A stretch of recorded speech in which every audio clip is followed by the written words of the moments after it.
nothing but nuggets.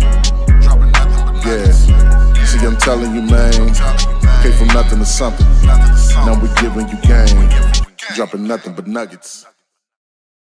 So a brand new person who's starting out, right, and they just trying to figure out how to get their first deal. What type of leads should they be looking at? What type of list should they be pulling?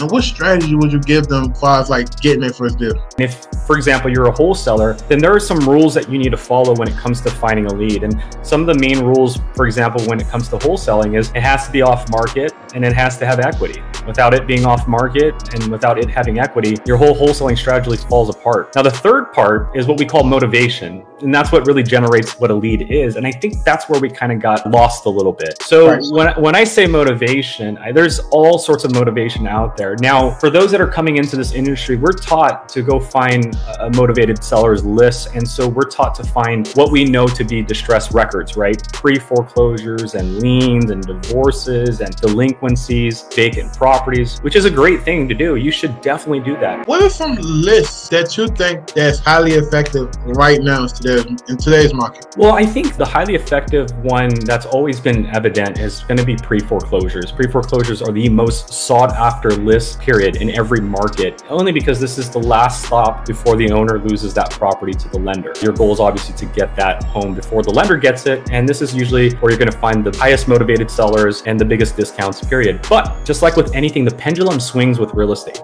And I say that because 15 years ago, when we were collecting data, the hottest ticket 15 years ago was REO and foreclosures. That was the thing everybody was doing back in 08, 07, 06. Now, as that boom went away and things started recovering, well, we didn't have any more foreclosures and REO data anymore. So now became the vacant properties and the pre-foreclosures.